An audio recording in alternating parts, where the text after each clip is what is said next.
Gawa sa pulis gani ako gana siyang panitan. Oh. Litaw ko na. Hello guys, what's up guys? Good morning everyone. So for today's video guys, ito guys yung ama nung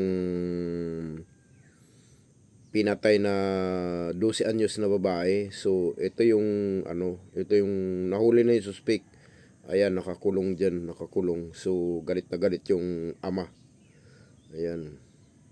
Galit na galit, grabe ang galit nung magulang. Kawawa yung bata guys, yung babae. Itinali sa puno ng kahoy.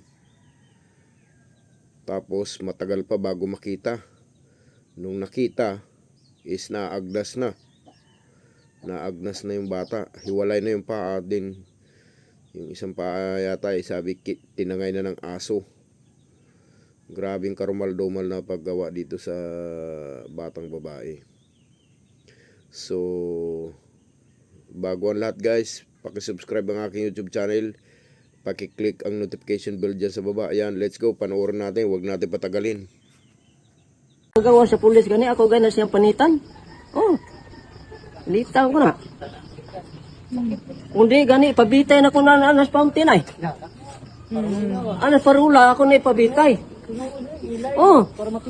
Unsa sakit unta Sakit man ay.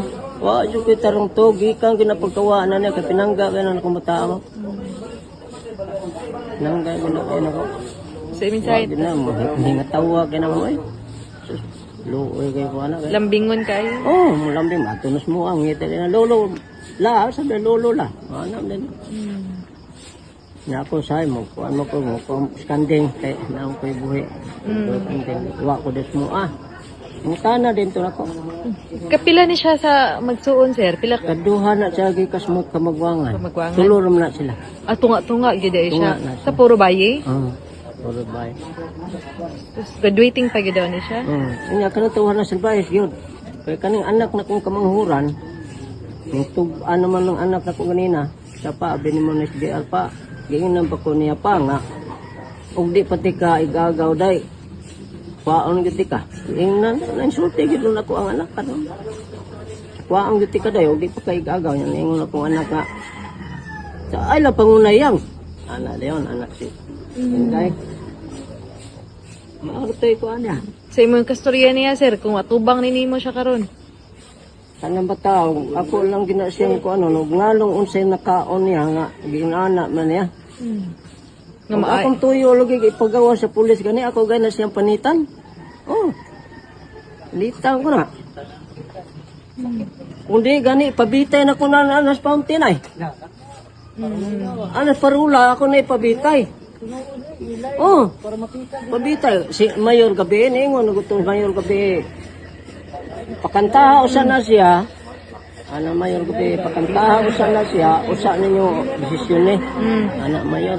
kanang kay para nimo sir murag dili tawo na to ang gabuhat daw ayop Muro naghayop yung kuan ba?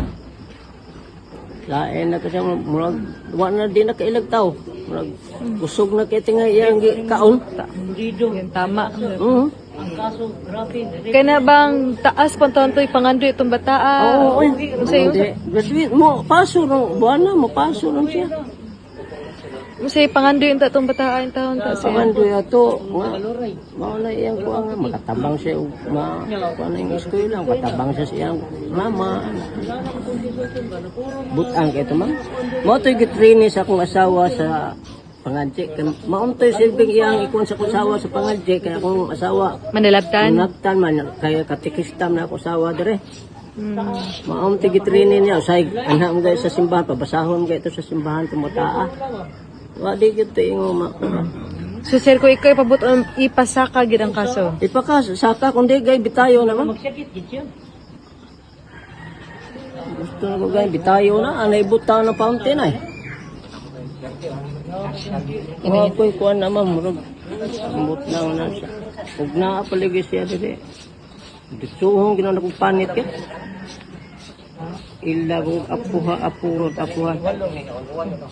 So yun guys, maraming salamat sa inyong panonood. So anong masasabi nyo tungkol dito sa karumal-dumal na pagpas lang dyan sa 12 anyos na bata? Dapat yan ibitay yan hindi na taong gumagawa niyan eh. Talagang ugaling hayop na yan eh.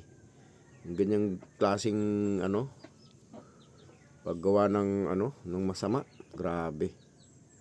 So, hanggang dito na lang guys. Huwag nating kalimutan, paki-subscribe uli ang aking YouTube channel. Ang aking munting YouTube channel, paki-click lang po yung notification bell dyan sa baba. Malaking bagay at malaking tulong na po yun. Maraming salamat po. Thank you for watching. Bye-bye.